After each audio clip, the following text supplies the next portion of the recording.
মৃতদেহ মর্গে রেখে এসআইয়ের শুনানিতে ছুটতে হলো স্বামীকে। মালদা জেলায় মর্মান্তিক পথ দুর্ঘটনার সাক্ষী থাকল সাধারণ মানুষ। দুর্ঘটনায় মৃত্যু হলো এক শিক্ষকের স্ত্রী ও 9 মাসের শিশুপুত্রের। মোহাম্মদ ইয়াসিন আনসারি, তিনি কালিয়াচকের সুজাপুর 9 মৌজা হাই মাদ্রাসার শিক্ষক। বাড়ি গাজল থানার খড়হিল এলাকায় হলেও কর্মসূত্রে পরিবার নিয়ে সুজাপুরেই থাকতেন। নামের বানান সংক্রান্ত সমস্যার কারণে শিক্ষক ইয়াসিন আনসারি ও তার স্ত্রী হালিমা খাতুনের আজ শুনানির দীর্ঘদিন ধার্য ছিল।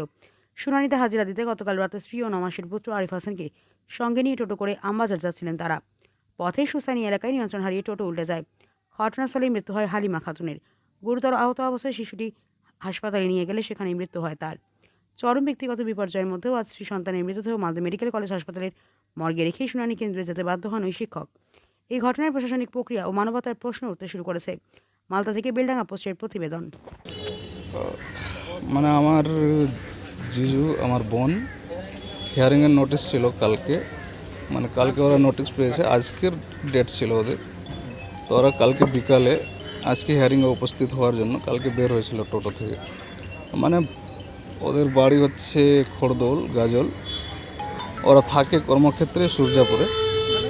ওরা বাস ধরার জন্য সূর্যাপুর থেকে মালদা আসছিল, মানে মালদা বাস স্ট্যান্ড বাস ধরার জন্য। রাস্তায় যখন টোটোতে চড়ে আসে মালদা বাস স্ট্যান্ড, রাস্তার মধ্যে টোটো নিয়ন্ত্রণ হারিয়ে ফেলে এবং তো অ্যাক্সিডেন্ট হয়ে যায়। এবং টোটোতে চড়ে থাকা ওদের পুরো ফ্যামিলি মানে পড়ে যায়। পড়ে যাওয়ার পরে হালিমা খাতুন যে মারা গেছে, তার অন দ্য স্পট ডেথ হয়ে যায় এবং ওর কোলে একটা বাচ্চা ছিল, ছোট বাচ্চা। তার কিছুটা শ্বাস চলছিল, কিন্তু ওকে হসপিটালে নিয়ে আসা হয়। হসপিটালে নিয়ে আসার কিছুক্ষণের পরেই ও মারা যায়, মানে মা ছেলে দুজনেই মারা যায়।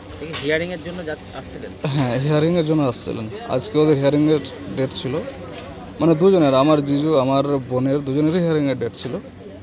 এখন আজকে যেটা ডেট, ওখানে আমার বোন তো চলে গেল, কিন্তু আমার জিজুকে ওর মৃত্যুদেহ হসপিটালে পড়ে আছে। এই অবস্থাতে হিয়ারিংয়ে উপস্থিত হতে হয়েছে এবং উপস্থিত হয়ে গেছে। এটা কি ঠিক, মানে কিভাবে দেখছেন মানবিক একটা দিক? আমি ঠিক দেখছি কোনটা, যদি কোনো নাম টাম ভুল থাকতো তার জন্য যদি ডাকা হতো তাহলে কোনো ব্যাপার ছিল না, কিন্তু ডাকা হয়েছে নোটিশে। আমারও নোটিশ হয়েছে, মানে নোটিশে লেখা হচ্ছে যে আপনি যাকে বাবা বলছেন ওকে আরও 6 জন বলে বাবা দাবি করছে। আর এটা প্রায় অনেক ক্ষেত্রেই আমি দেখলাম, অনেকজনেরই, কারো 3 জন সন্তান আছে, ওরও ওই একই ব্যাপার যে আপনার জিজুকে কিসের জন্য ডাকা হয়েছিল, মানে কি বলছিল? আমার জিজুর নাম মিসম্যাচ ছিল, মানে বাবার নামটা মিসম্যাচ ছিল।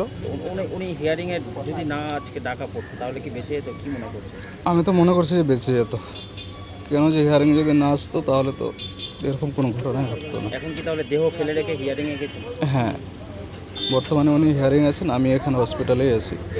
হসপিটালে কালকে থেকেই অপেক্ষা করে আছি, এখনও বডি ক্লাইম করতে পারিনি, এখনও পোস্টমর্টম হয়নি, মানে অপেক্ষা করছেন? এখনও অপেক্ষায় আছি, এখনও বডি পাইনি।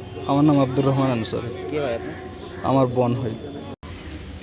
দেহ তো এখন মর্গে হসপিটালেই আছে, পোস্টমর্টমের জন্য অপেক্ষায়। আর ওনার স্বামী তো এখন মানে গাজলে গেছে হেয়ারিংয়ের জন্য, এসআইআরে হেয়ারিং ছিল। তো কালকে আসছিল, রাস্তাতে অ্যাক্সিডেন্ট হয়েছে। তো দেহটা এখানেই আছে, আর ও হসপিটালে ছেড়ে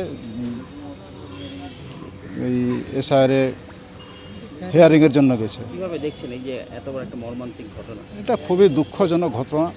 এরকম ঘটনা মানে উপযুক্ত ঘটনা না, একদম খুবই দুঃখজনক ঘটনা, খুবই খারাপ লাগছে আর কি। হিয়ারিংয়ের জন্য কি আসছিলেন? হ্যাঁ, হেয়ারিংয়ের জন্যই আসছিল। কী নাম আপনার? আমার নাম আক্তার হোসেন।